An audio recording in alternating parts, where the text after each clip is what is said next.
Perseguia até a morte quantos não lhe observassem as diretrizes. Amada e odiada, alcançou mais além e, à frente da verdade, preocupou-se com a redenção própria.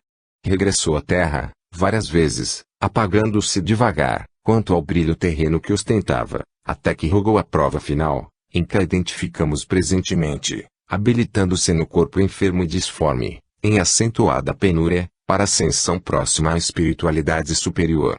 A essa irmã admirável e valorosa, capaz de omitir-se e sofrer até a integral reparação da própria grandeza em si mesma, oferecemos aqui a nossa pálida homenagem, desejando-lhe plena vitória em Jesus e com Jesus.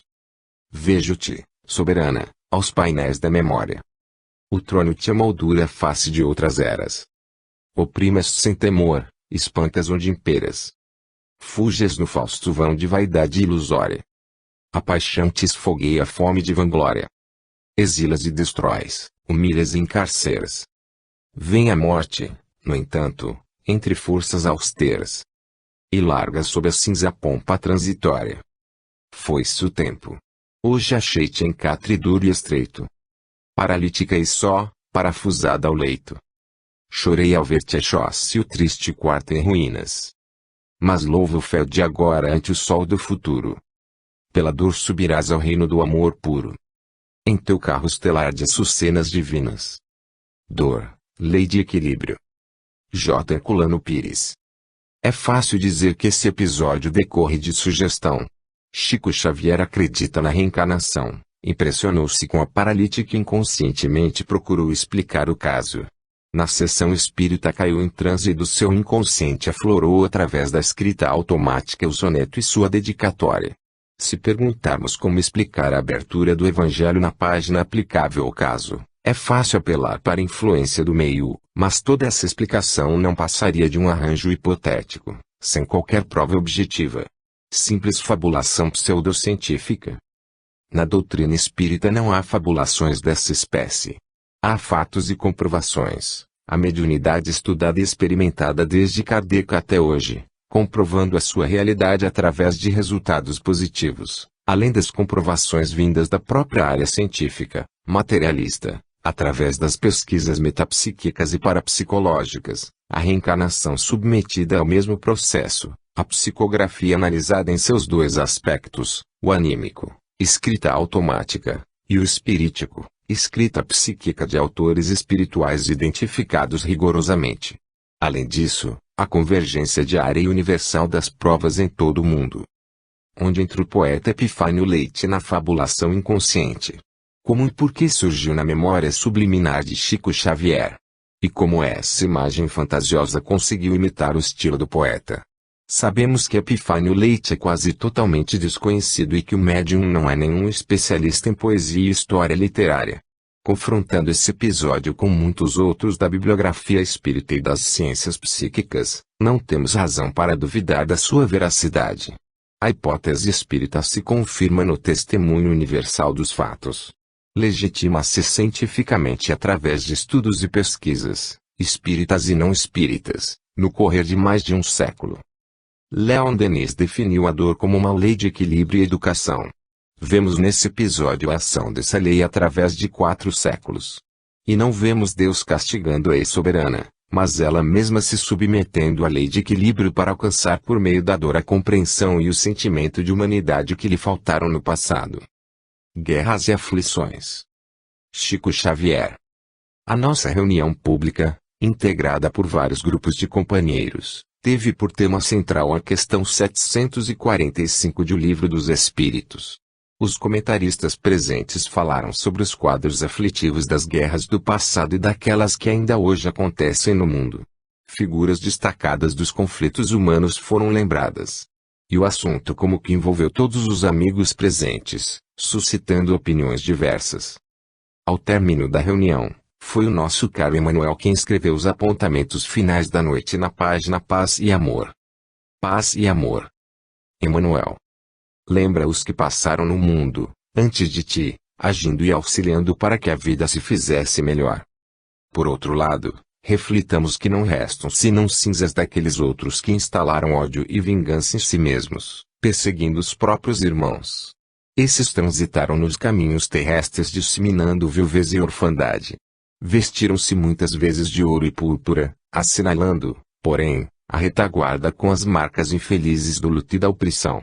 Foram considerados vencedores e, no entanto, desapareceram largando penúria e morte nos próprios passos.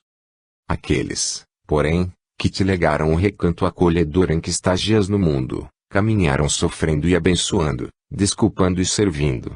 Considera tudo aquilo que possuis de bom e belo na própria alma e reconhecerás que as ideias mais elevadas te surgem da mente à maneira de fontes inspiradoras, jorrando diretrizes, através das memórias que te deixaram, semelhantes a mosaicos de luz. Aqui, é a dedicação dos pais orientando-te os dias primeiros, ali, e a tolerância dos benfeitores que te apoiaram na escola, adiante, é o coração amigo que te deu a bênção do afeto por mensagem de segurança. Mais adiante, é o amor de alguém que partiu para a vida maior hipotecando-te confiança e carinho, e, às vezes, mais além, é uma criança que te entregou o berço vazio, depois de pousar contigo por algum tempo, a doar-te, em beijos de ternura, os anseios da vida imperecível. Não te aflijas pela obtenção de tarefas enormes. Agradece a todos os que te proporcionaram os testemunhos de paz e amor com que sonhas entretecer o futuro melhor e não esmoreças no trabalho de elevar e construir. O Senhor não nos roga o impossível, mas espera sejamos, ainda hoje, a frase que reconforta, o silêncio que compreende, o abraço fraterno que levanta a coragem dos tristes ou o apoio dos que vagueiam ao desamparo. Efetivamente, são ainda muito grandes as labaredas de inquietação que varrem a terra. Observa, no entanto, que ninguém te reclama prodígios capazes de redimir o mundo de um instante para outro. E nem Deus nos pede espetáculos de grandeza. Onde estiveres, estende o tijolo do amor que possas oferecer ao edifício da paz e, a fim de extinguir o incêndio das aflições humanas, dá teu copo de água fria. O tijolo do amor. J. Herculano Pires.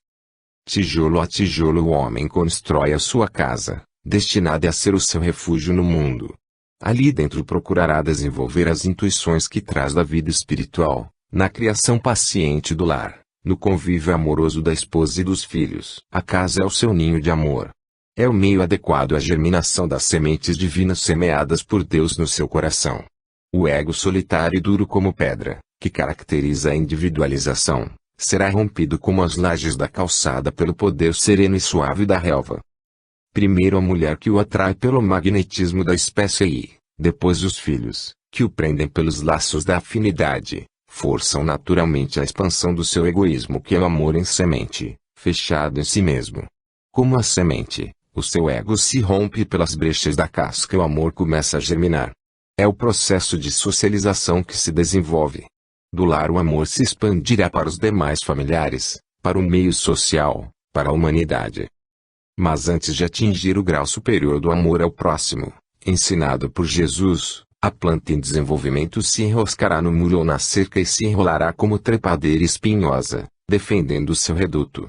É a fase do sociocentrismo, do apego ao meio familiar e social, quando os outros não aparecem como nossos semelhantes, mas como estranhos. A reencarnação se incumbirá de romper mais essa barreira. E de casa em casa, de família em família o homem se abrirá finalmente para a amplitude universal do amor. As guerras e as aflições da guerra provêm dos resíduos do egoísmo. Para superá-las no plano social temos primeiro de superar o orgulho, a vaidade, a arrogância, a autossuficiência, esses restos da casca da semente que ainda persistem em separar-nos dos outros. Temos de nos desapegar da nossa vida para encontrarmos a verdadeira vida, como lemos no Evangelho.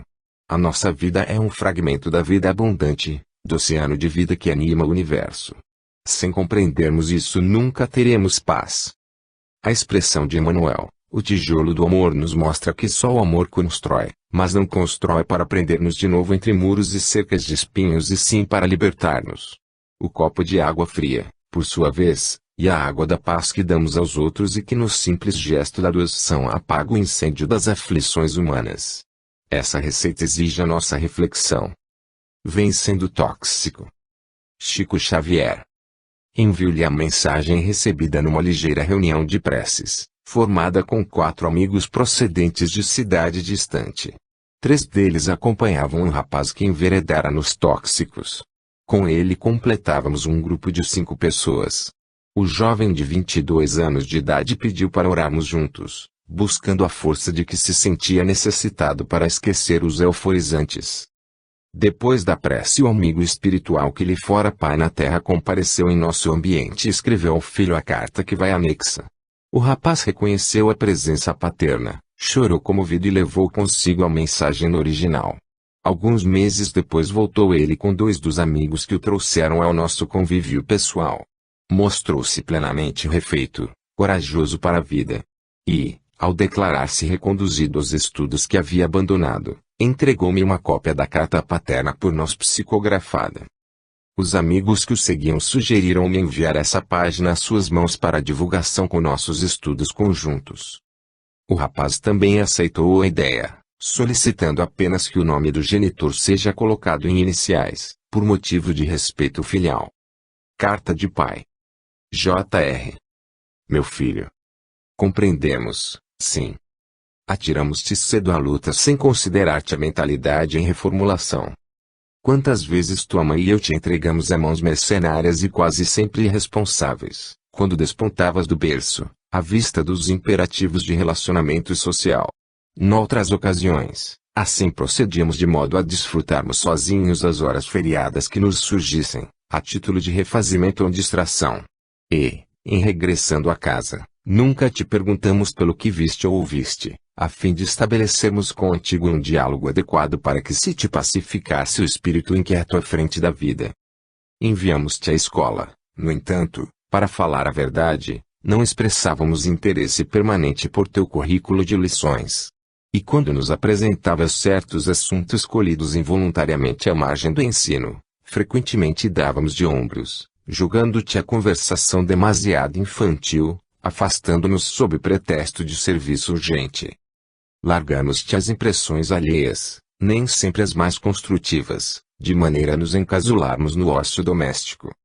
Quiseste associar-nos às tuas companhias e leituras, caminhadas e afetos, mas, via de regra, recusamos-te o convite, com a desculpa de fazer dinheiro ou mobilizar providências para sustentar-te, qual se fosses um peso em nossa economia ao invés de abençoada a luz do nosso amor.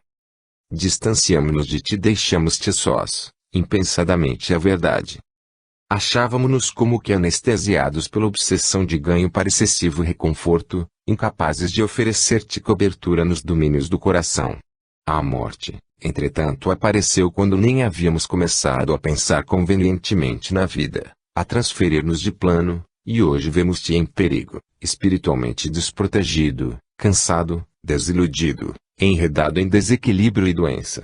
Somente agora reconhecemos o quanto te amamos, unicamente agora notamos que não teremos futuro sem ti. E porque nada conseguimos realizar de bom sem amor, ante a necessidade de nossa reintegração nos interesses e aspirações uns dos outros, aberamo-nos com humildade do caminho em que segues hoje, tão longe de nós, para dizer-te simplesmente: considera o nosso engano e perdoa-nos, meu filho. Mundos paralelos. J. Herculano Pires. As criaturas que se aturdem com a situação atual do mundo geralmente não sabem que ela repercute de maneira profunda no mundo espiritual, nesse universo paralelo que nos cerca e com o qual estamos em permanente comunicação. Em nossas reuniões mediúnicas, temos recebido a visita de Ipis do além, alguns ainda presos à sua desorientação terrena, outros já refeitos e que se portam como Ipis no bom sentido, convertendo ao bem os seus hábitos e as suas expressões.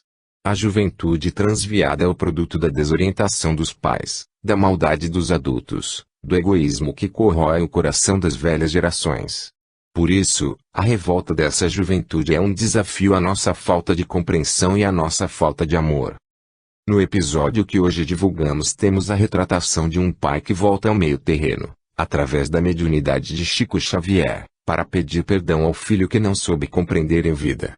O resultado, como vimos, foi satisfatório, pois o coração do filho, sedento de amor, encontrou na mensagem paterna o bálsamo que lhe faltava. Graças a isso conseguiu vencer o seu desespero e reintegrar-se na vida e nos estudos que havia abandonado. Se os pais de hoje pudessem compreender o sentido e objetivo da vida terrena que a mensagem espírita esclarece, esta fase de transição do nosso mundo seria menos trágica. A civilização do conforto, do gozo, da ganância sem limites, apagou o espírito e lançou a criatura humana nas trevas. Achávamos-nos como que anestesiados pela obsessão de ganho para excessivo conforto, escreve o pai nas garras do remorso, incapazes de oferecer-te cobertura nos domínios do coração. É essa a situação da maioria das criaturas nesta fase final de uma civilização que se devora a si mesma. Mas Deus não se esqueceu dos homens e os leva, pelo despertar mediúnico, à civilização do espírito, reacendendo na carne as luzes espirituais que espantarão as trevas. Somos bichos, segundo a expressão hippie, preferindo a vida animal à espiritual. Buscamos paz e amor, mas a paz do conforto ilusório e o amor carnal. Mas os espíritos ressuscitam a mensagem do Evangelho e provam, como Cristo provou no seu tempo, com os dramas da obsessão e da possessão, que o nosso destino é espiritual e não material, que o nosso rumo é a transcendência e não a acomodação às condições animais do corpo. Sobre o casamento. Chico Xavier. Depois de amistosos diálogos entre nós e vários companheiros, a reunião da noite foi iniciada. Havíamos conversado animadamente sobre os temas da atualidade. E o ponto que nos saiu para estudo foram os itens 2 e 3 do capítulo 22 do Evangelho segundo o Espiritismo, em torno do casamento. Companheiros interessados debateram o assunto dando várias nuances ao matrimônio e os deveres que lhe são consequentes.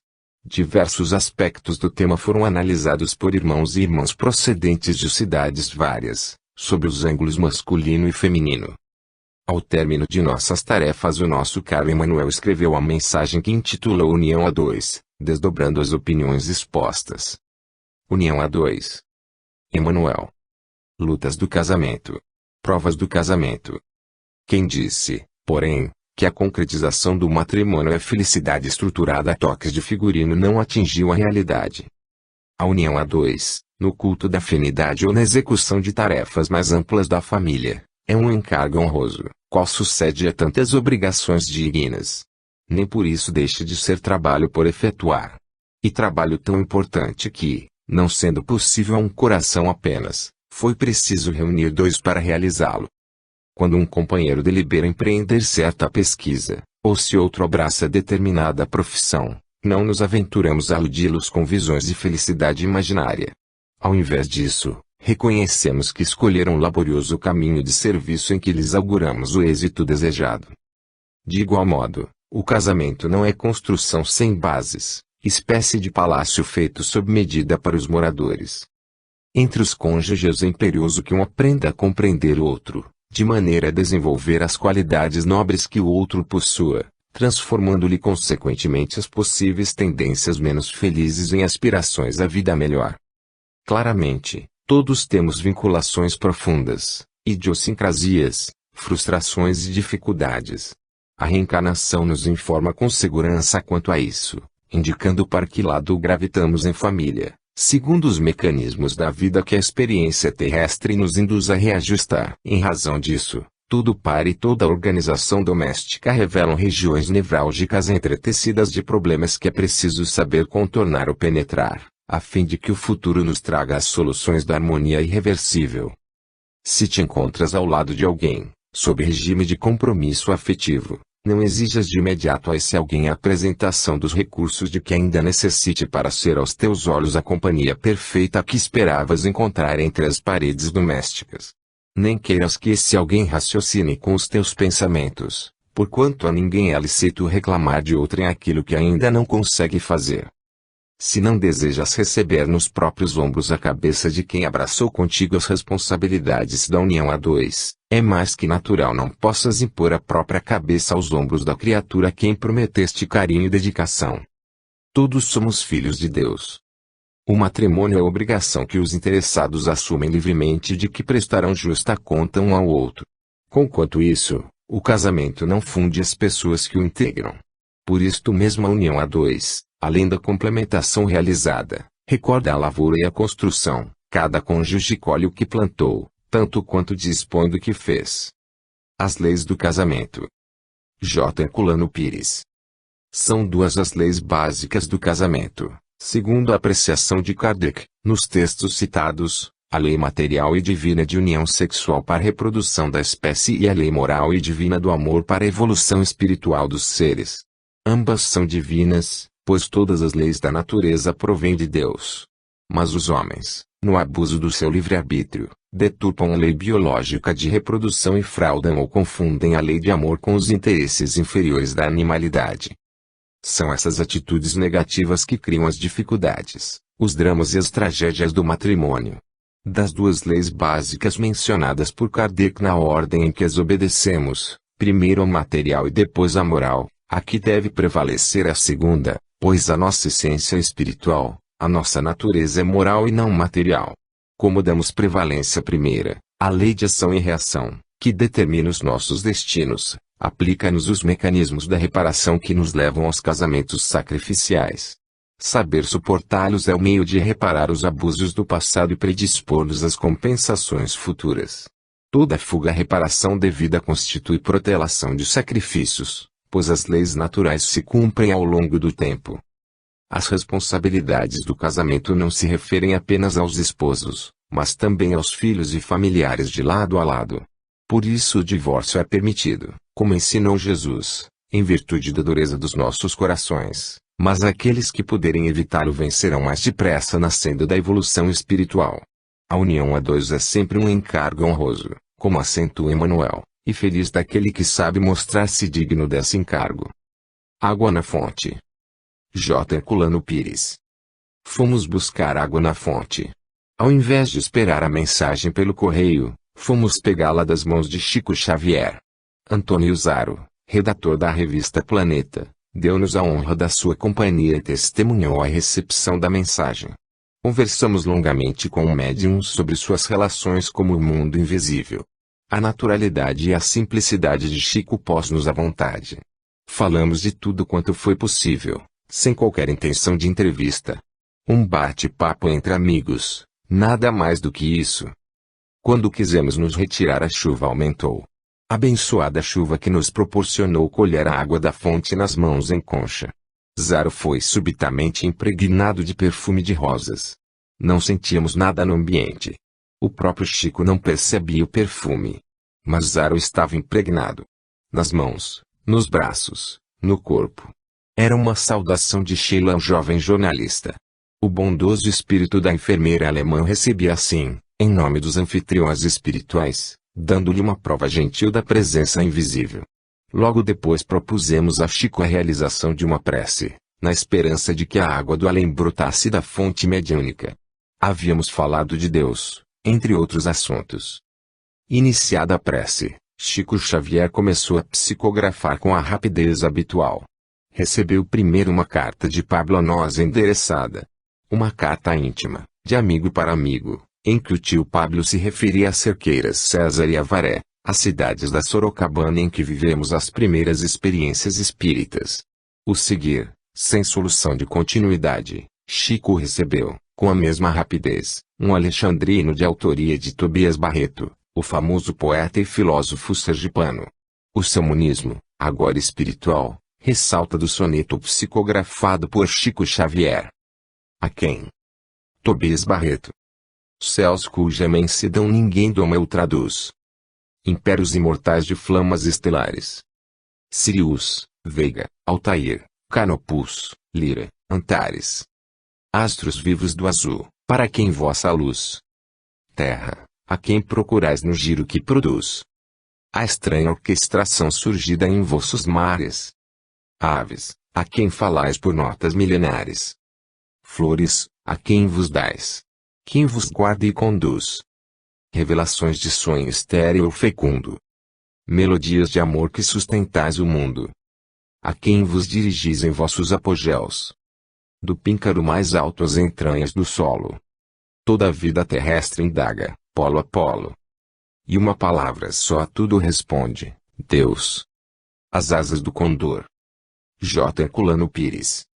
Tobias Barreto foi o iniciador do movimento condoreiro na poesia nacional. Castro Alves tornou-se o representante máximo desse movimento. Mais voltado para a cultura geral, o direito e a filosofia, Nem por isso o poeta sergipano deixou de bater as suas asas acima dos Andes. São essas asas que ele agora abre, como espírito, acima da terra, num voo condoreiro pelo infinito. Chico Xavier nos disse que o tema Deus é uma constante da poesia mediúnica de Tobias Barreto. Sem o perceber, o médium nos oferecia um dado valioso. O monista materialista do século passado, impregnado do monismo de Haeckel, continua a sustentar a sua concepção global do universo, mas agora tendo por fundamento a ideia de Deus. O soneto a quem oferece-nos uma visão poética do monismo espírita, ao mesmo tempo em que ilustra com suas imagens em forma de desenhos ou pinturas verbais, umas das mais altas intuições de Kant, que foi seu mestre em filosofia e direito, a de que o conceito de Deus é o mais elevado que o homem pode atingir. Nesse conceito, segundo Kant, temos a síntese do universo.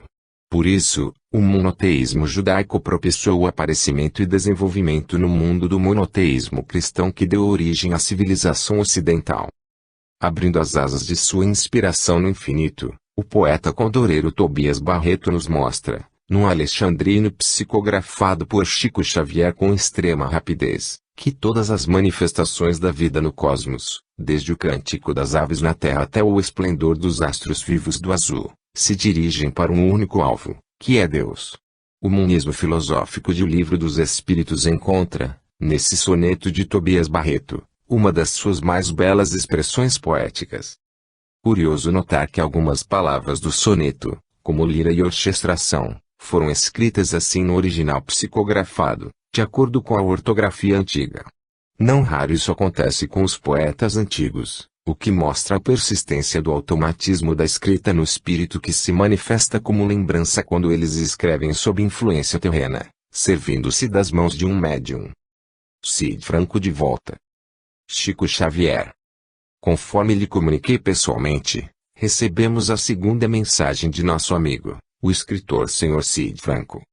O ponto de O Livro dos Espíritos sob o qual gravitam os pensamentos e os comentários da reunião foi a pergunta e a resposta da questão 733.4. Julgamos a página do nosso inesquecível poeta e escritor muito original, segundo o nosso entendimento.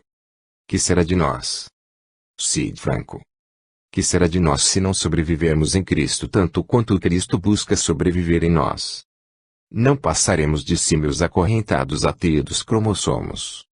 Nascendo, morrendo e renascendo, a fim de aprender a edificar a vida pelo amor, mas acabando por ceder às tentações do ódio para destruí-la. Qual vem acontecendo na sucessão dos vivos? Que será de nós sem a sobrevivência em Cristo? Quem livrará os povos superdesenvolvidos dos povos da ambição e dos cogumelos do extermínio? Timisquare, Piccadilly, Champs-Élysées. Festivais de Cannes, passarelas de Roma, carnavais do Rio. Quem vos garantirá, na retorta da existência, a transformação gradativa convertendo-vos o brilho exterior em felicidade real? Sociedades de nações, academias de ciências, institutos de pesquisas e organizações culturais. Quem vos assegurará a subida em demanda do sol do sentimento, para que os vossos raciocínios brilhem de sublimação à plena luz? Companheiros que vos ocultais sob a névoa grossa da anfetamina, ou que transitais nas alucinações do ácido lisérgico. Quem vos soerguerá com paciência, restituindo-vos o equilíbrio nas trilhas naturais? Que será de nós se não sobrevivermos em Cristo? Sem Ele, ai de vós entregues às mandíbulas das máquinas, semelhantes a moloques insaciáveis do sangue das vítimas. E ai de nós no plano espiritual da terra, que não podemos rogar piedade aos computadores nem pedir vida nova aos foguetes espaciais. Que será de nós se não sobrevivermos em Cristo? Homens, comunidades e nações conhecem a resposta. Sem sobrevivermos em Cristo, na marcha em direção à solidariedade isenta das pedras do sarcasmo e livre dos punhos e golpes da violência, não passaremos de animais amando e odiando, edificando e arrasando, nas viagens de ida e volta a berço túmulo túmulo berço, embora refulgindo no ápice das conquistas biológicas, transistorizadas em nossas lembranças ancestrais arrebentarem através de guerras e mais guerras, conforme a filosofia do imanente segundo o registro do imemorial. A Páscoa de todos. J. Herculano Pires. Todos ressuscitaremos, como afirmou o apóstolo Paulo na primeira carta aos Coríntios. A mensagem poética de Cid Franco nos traz a confirmação disso, nesta Páscoa de 1973, por duas maneiras. Dá-nos primeiro a prova da sua própria ressurreição e depois nos convida, a todos, para a ressurreição em Cristo. E para ilustrar numa visão histórica e mundial a realidade da ressurreição, mostra-nos o perigo do círculo vicioso das reencarnações em que podemos cair pelo apego animal aos planos inferiores, sem a iluminação em Cristo. Sobreviver após a morte é uma lei natural. Todos nós e todas as coisas estamos sujeitos a essa lei. Mas sobreviver em Cristo é superar essa exigência biológica para atingir os planos superiores do espírito. Não foi isso que Jesus ensinou ao dizer: quem se apegar à sua vida perderá, mas quem a perder por amor de mim, esse a encontrará. O saudoso poeta de A Procura de Cristo e de Trovas para o Meu Senhor continua a proclamar do além o que sustentava no aquém. Adverte-nos quanto ao perigo das máquinas devoradoras, da loucura tecnológica que enleia os povos nos tentáculos do polvo da ambição e ameaça-os com os cogumelos do extermínio. Convida-nos a vencer os alucinógenos da filosofia do imanente, dos tóxicos do pragmatismo, para podermos sobreviver na vida em abundância que o Cristo nos revela em sua ressurreição. Páscoa quer dizer passagem e nós todos teremos a nossa Páscoa individual ao passar desta vida para outra. O poeta nos convida à Páscoa cristã, não a da passagem do Mar Vermelho, mas a da travessia do Mar Vivo nas águas lustrais do Evangelho. Imperativos da indulgência. Chico Xavier. Em nossa reunião da noite, o item 16 do capítulo 10 do Evangelho segundo o Espiritismo, relacionado com os imperativos da indulgência, foi o tema principal dos comentários. Lutas e inquietações da atualidade foram expostas pelos oradores que emitiram opiniões contrárias umas às outras. Ao término das tarefas, o nosso caro Emmanuel escreveu a página Apoio e Bênção. Apoio e Bênção. Emmanuel. Indiscutivelmente, quantos te cercam precisam de ti, tanto quanto, até certo ponto, necessitas de cada um deles. Entretanto, acima de todos os tipos de auxílio, solicitar-te-ão aquele que se erige no socorro do entendimento, a fim de que lhes não falte cobertura espiritual no caminho. Assegura a proteção aos filhos queridos em tudo quanto se relacione com a previdência no plano físico, mas quando não pensem por teus princípios não lhes sonegues apoio e abençoa-os sempre. O esposo e a esposa, o companheiro e a companheira, os amigos e os colegas contam contigo na solução das dificuldades de ordem material. No entanto, quando errem, criando-te provas e lutas, ampara-os com os benefícios de tua própria compreensão, para que, de simples erro, não venham a sair para as grandes calamidades domésticos sociais. Se tens contigo pais difíceis e violentos, auxilia-os através da própria tolerância, com a qual o tempo efetua prodígios de concórdia e felicidade. Familiares e amigos abraçando ideias contrárias às tuas. Não lhes recuses a aplicação das receitas de benevolência das quais já disponhas, de modo a que se reencontrem, quando em desacerto, nas bênçãos da vida. Em verdade, todos precisamos uns dos outros, seja para compartilhar o pão que a terra estende com fartura, seja para desfrutar o agasalho que a natureza nos ajuda a entretecer, em todas as direções. Mas todos nós, em qualquer tempo e em todas as situações, necessitamos, acima de tudo, de compreensão e bondade, estímulo e simpatia, as forças vivas do amor que nos fazem melhores para vivermos servindo e convivermos, sobrevivendo a todos os problemas e experiências da vida, invariavelmente unidos pelo esforço constante de ascensão divina à luz. A lâmpada acesa. J. Herculano Pires. A vida pode escurecer ao nosso redor, mas se mantivermos a lâmpada acesa, os contornos das criaturas amadas não desaparecerão nas trevas. O entendimento é a lâmpada mental que carregamos no escafandro do corpo, como o escafandrista carrega a sua no fundo do mar. Deixemos que a lâmpada se apague e não veremos mais nada ao nosso redor. O mundo em mudança é como um dia de eclipse solar. Quando menos se espera, o sol se apaga no céu e as trevas invadem a terra. A evolução se acelera em nossos dias e o carro da vida se precipita em solavancos e curvas inesperadas. Precisamos de equilíbrio e firmeza para nos mantermos em nosso lugar e da luz do entendimento para clarearmos o caminho. Em casa, com os familiares, no serviço, com os companheiros, na rua, com a multidão, a todo momento nos defrontamos com surpresas atordoantes. Os costumes se modificam, a velha rotina se quebra, as normas do relacionamento humano se subvertem. É o mundo que está mudando e, por mais que tudo nos pareça errado, a verdade é que ele muda para melhor, sob o impulso irrefreável das leis da evolução. Até agora nos orientamos, apesar das lições milenares do Evangelho, pela moral egocêntrica da importância pessoal. Os conceitos de honra e dignidade que cultivamos são heranças bárbaras. O melindre, a susceptibilidade exagerada, o autorrespeito doentio, a autoconsideração orgulhosa, criavam conflitos insanáveis por toda parte. Esposas e filhos não eram companheiros, mas escravos e às vezes até mesmo objetos. Falávamos em indulgência e compreensão, mas como tiranos que só as desejassem para si mesmos. Hoje a evolução nos força a compreender que somos todos interligados por dependências de ordem moral e espiritual. Precisamos compreender os outros, entender as situações alheias e auxiliar sempre para sermos também auxiliados. Os imperativos da indulgência decorrem da necessidade de convivência. Compreender, perdoar e ajudar é a única maneira de cumprirmos os nossos deveres de pais, de filhos, de irmãos, à luz dos princípios cristãos. Um século e uma década após a mensagem de José, na França, Emmanuel precisa nos dar uma nova mensagem a respeito da indulgência, procurando acordar-nos para mantermos a lâmpada acesa. Cansados e tristes. Chico Xavier.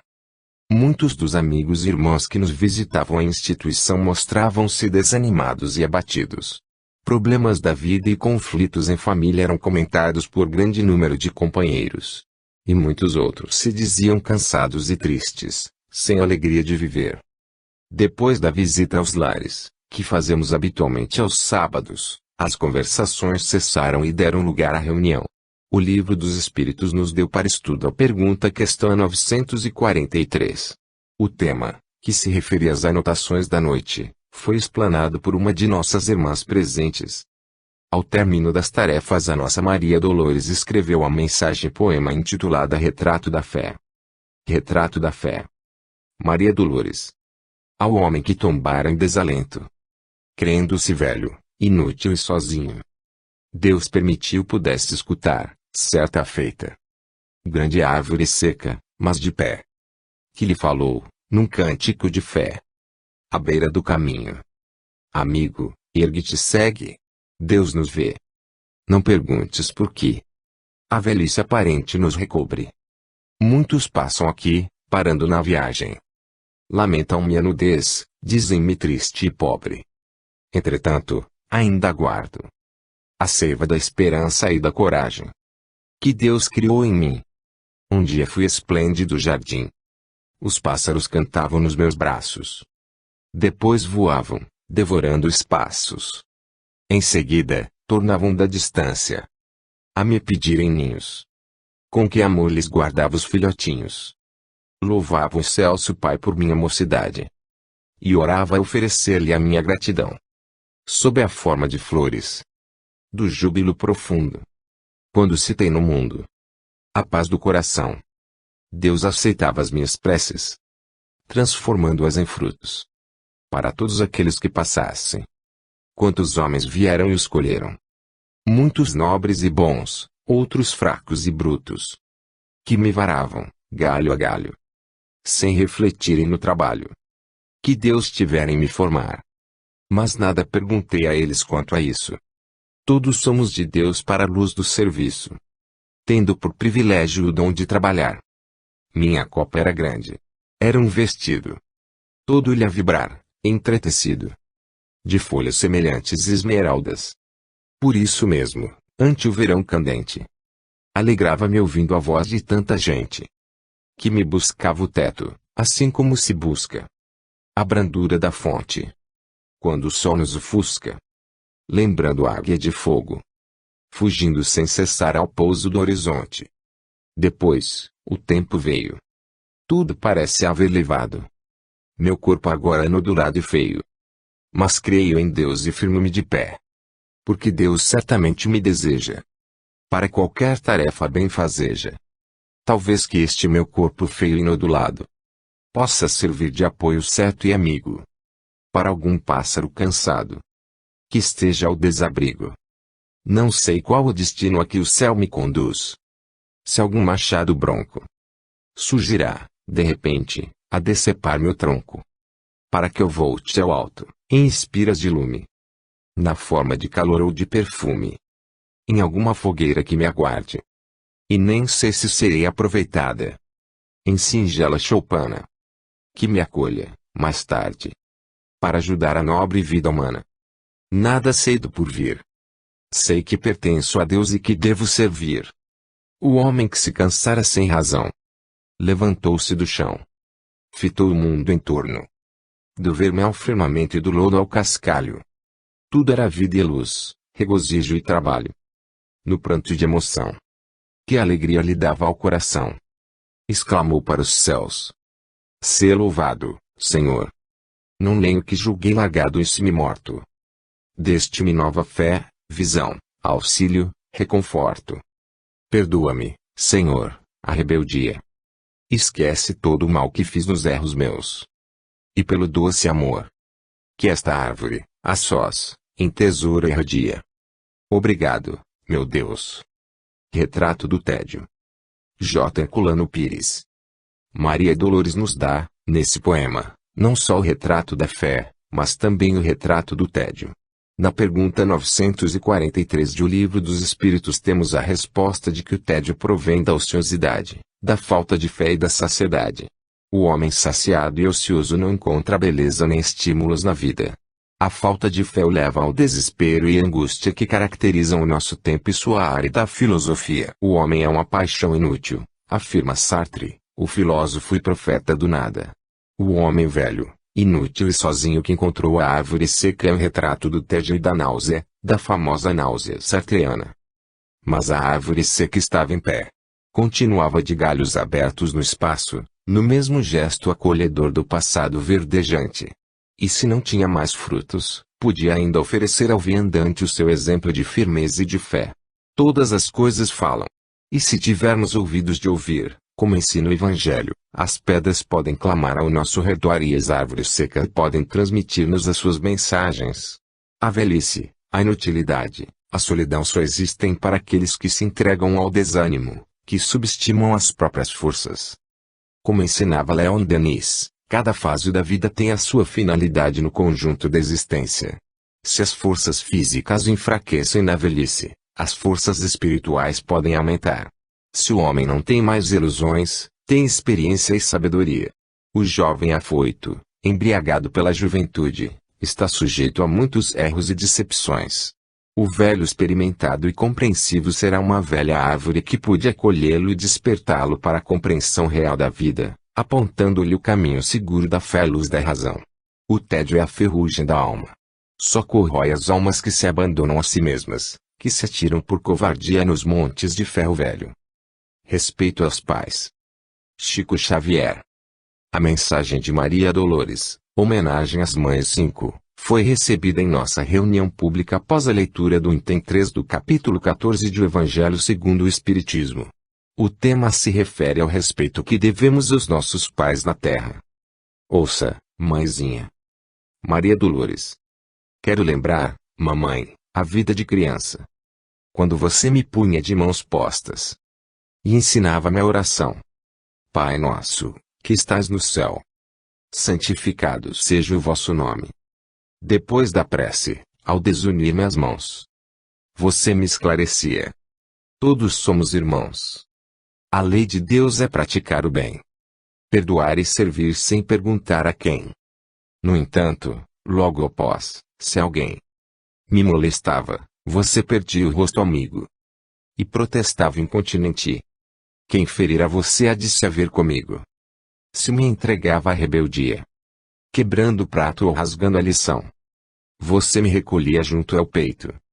E se os vizinhos nos aconselhavam a fugir da superproteção, você justificava com seu jeito. Ninguém nasce perfeito. Eu só sei que sou mãe. se parentes e amigos me acusavam pelos erros que fiz, você me defendia revoltada, mostrando-se infeliz. E depois, a fitar-me enternecidamente, você falava assim: não creia nas intrigas dessa gente, que nada vale para mim. Tenho em você um anjo que não erra, que apareceu na terra para a grande missão. Será você em nossa casa o nosso apoio e a nossa salvação. Eu tudo ouvia num deslumbramento. Depois, mamãe, o tempo, igual ao vento, veio e varreu as que suas profecias. Quando cresci, cheguei a acreditar que você fosse egoísta e antiquada, de ânimo violento. E, acalentando estranhas fantasias, troquei o nosso lar por estradas sombrias. Tudo que então sofri não sei contar.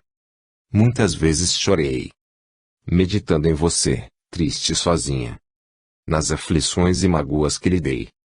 A humilhar-se e lutar por culpa minha. Um dia regressei sobre os meus próprios passos. Tive saudade de você. Você me abriu os braços. Não quis saber o que eu fizera, nem como nem porquê. E ao relatar meus grandes infortúnios, vi pranto nos seus olhos.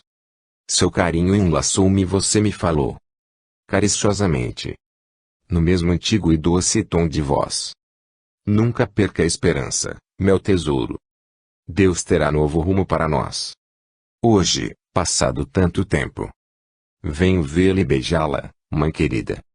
Não preciso explicar que não fui anjo, nem gênio salvador. Quero apenas dizer que o seu imenso amor fortaleceu minha fé e iluminou minha vida.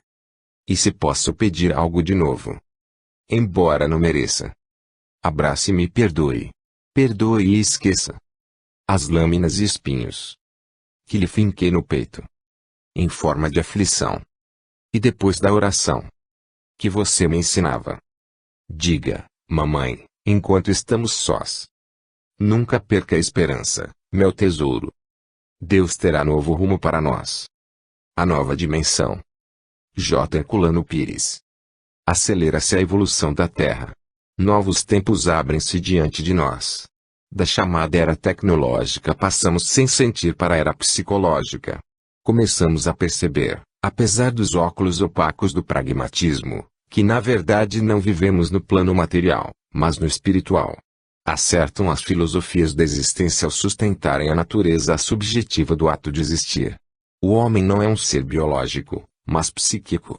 Vivemos de anseios, de aspirações, de sonhos, de ideias e sentimentos. A própria técnica, aplicada à psicologia, revela cada vez mais a intensidade da nossa vida emocional que se sobrepõe à estrutura tecnológica e dirige a nossa mente em busca da verdade espiritual do homem. Maria Dolores coloca esse problema na mensagem comemorativa do Dia das Mães. Tecnicamente procuramos conduzir a criatura humana através de esquemas psicológicos traçados sob a inspiração das máquinas. Queremos reajustar comportamentos e reorganizar a vida em termos cibernéticos. Procuramos dar ao homem a eficiência fria dos mecanismos que movimentam as máquinas. Mas o homem reage e cai na revolta da angústia, do desespero, da insubmissão aos esquemas rígidos. O amor desvirtuado, a ternura asfixiada, a liberdade descontrolada, explodem na revolta dos instintos animais que levam à enganosa fuga dos tóxicos e das ideologias fratricidas. Cria-se uma nova terminologia. Escreve-se e fala-se levianamente sobre impulsos vitais, autenticidade, opressão familiar, superproteção e coisas semelhantes. Mas a força maior que impulsiona os seres e move os mundos no espaço fica no esquecimento. Poucos se lembram do poder do amor e são considerados como passadistas, marginais do progresso, inadaptados aos novos tempos. Maria Dolores volta a bater na tecla esquecida para mostrar que o verdadeiro amor transcende a todas as nossas ambições técnicas. A mãe superprotetora pode errar nos seus excessos de vigilância, mas erra menos do que os psicólogos de mentalidade cibernética. O amor materno cobre a loucura dos homens e abre uma nova dimensão para a vida humana. É a dimensão do humano sobrepondo-se à dimensão do animal e da máquina. A palavra mãe, tão pequenina, escapa às medidas técnicas dos psicólogos mecânicos. É um raio de luz que as peneiras metálicas não conseguem prender. A senha do futuro abrindo as portas da verdadeira vida. Vale mais um beijo de mãe de olhos fechados do que todas as técnicas modernas para corrigir e orientar os filhos. Problemas da família. Chico Xavier. Em nossas tarefas e estudos da noite, o Livro dos Espíritos nos trouxe a meditação e ao comentário a questão 205, alusiva aos problemas da família na Terra. O assunto inspirou vários apontamentos. Cremos que a época dedicada mais especialmente ao Dia das Mães suscitou muitas observações sensatas da parte de vários amigos presentes. Ao término da reunião, diversos trovadores, presentemente desencarnados, escreveram as notas do lar. Notas do lar. Espíritos diversos. Lar erguido unicamente. Para o egoísmo de dois. Desilusão pela frente. Com desespero depois. José Albano. Lar às vezes lembra um campo de lutas indefinidas, em que pagamos com juros os débitos de outras vidas. Múcio Teixeira. Lar no mundo transitório. Por vezes lembra hospital. Pequenino sanatório. De cura espiritual. Jesus Gonçalves. Louvada seja a mulher que esquece os dons femininos para ser mãe dos enfermos e amparo dos pequeninos. Vivita Cartier. Lar é núcleo de fusão. Cadinho renovador. Que apura no coração as qualidades do amor. Toninho Bittencourt. Lar em que só se aproveite. Interesse frio e inglório. Começa com muito enfeite e acaba num purgatório. Cornélio Pires. Lar é um cárcere querido com que a gente se habitua, onde se paga escondido o que se deve na rua. Lulu Parola. Na vida terrestre o corpo é a cela que nos isola. Família é a classe em lição. E o lar é a bênção da escola. Casimiro Cunha. Amor, um rio gigante que salta qualquer divisa. O sexo controlado é a força que o valoriza. Marcelo Gama. Bendita seja a mulher que busca o lar que não tem. Nos lares da caridade que acendem a luz do bem. Irene S. Pinto. Mulher em qualquer sentido. Não há sombra que a degrade. A mulher é sempre mãe. No apoio da humanidade. Antônio Salles. Cadinho de prata. J. Herculano Pires. A desagregação da família, de que tanto se fala em nossos dias, não é mais do que fenômeno social de mudança. Através dos tempos a família passou por mudanças diversas. Os que pretendem a sua destruição, sempre por motivos egoístas, são sonhadores desorientados, utopistas do absurdo. Porque o homem é um ser gregário que não pode prescindir de companhia e necessita de lar para o seu próprio desenvolvimento. Biológica, sociológica, moral e espiritualmente o ser humano depende da família. A estrutura familiar sofrerá, naturalmente, muitas mudanças ao longo do processo evolutivo, adaptando-se às novas condições de progresso terreno. Mas mudança não quer dizer destruição e sim reajustamento. A mulher traz consigo o anseio da maternidade.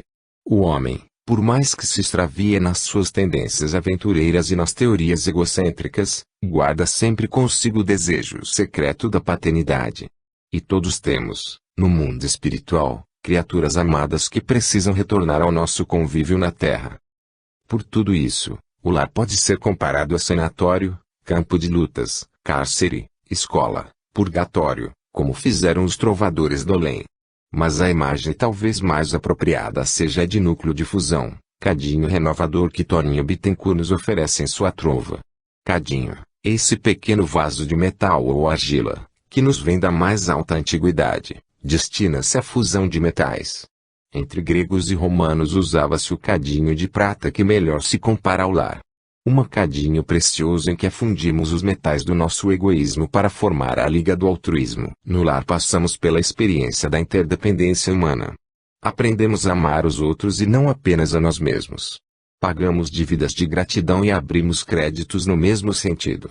A vida humana passa depressa, mas o espírito, que não morre, sai renovado e purificado do cadinho do lar. Por pior que seja o nosso lar, estamos nele para melhorar, O que vale dizer para nos humanizarmos? Atritos e conflitos. Chico Xavier. As tarefas doutrinárias foram precedidas de várias conversações que giraram em redor dos atritos e conflitos de nossos processos de vivência comum. Aberto o Evangelho segundo o Espiritismo, tivemos um item 17 do capítulo 8 sobre a piedade. Os comentários assumiram características variadas. A mensagem de Emmanuel foi recebida ao término de nossas atividades da noite. Compadece-te, acertarás. Emmanuel. No instante de analisar o comportamento menos feliz desse ou daquele irmão, compadece-te, acertarás.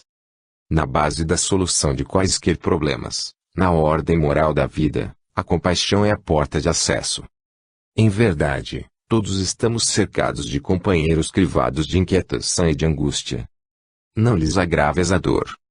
Este acreditou que fazia justiça e caiu no remorso. Aquele admitiu que vigilância fosse tirania e converteu-se em verdugo dos entes mais caros. Outro supôs que a afeição se erigisse unicamente em prazer e estirou-se em desequilíbrio. Aquele outro imaginou a que penúria devesse alicerçar a economia e afundou-se em avareza. E outro ainda entendeu que a divina providência lhe fosse apoio exclusivo ao mundo pessoal e transfigurou a própria fé em azurrague dos semelhantes. Reflete nos enganos a que se renderam, desprevenidos, e compadece-te. Quando não consigas aliviar-lhes os padecimentos, entreteça um véu de esperança que lhes resguarde a fronte contra o assalto das trevas. Deus é a justiça que se executa nas leis que o revelam, mas também é a misericórdia no amor que lhe assegura a onipresença. Os que se transviam sabem-se transviados sem que se faça preciso se lhes urvurmem as chagas íntimas a golpes de acusação ou censura. Todos nós, quando nos precipitamos em delinquência, conhecemos, a saciedade, o sombrio lugar em que a nossa mente estagia. Que nos bastem ao resgate os sofrimentos da culpa. A dor existe para mostrar que não há desajuste sem possibilidades de retificação. E na base de todo o equilíbrio reina a eterna sabedoria que nos fez imortais. Por isso mesmo, determinou o Senhor se lhe atribuísse nas revelações da verdade afirmativa inesquecível: misericórdia quero e não sacrifício. A medida certa.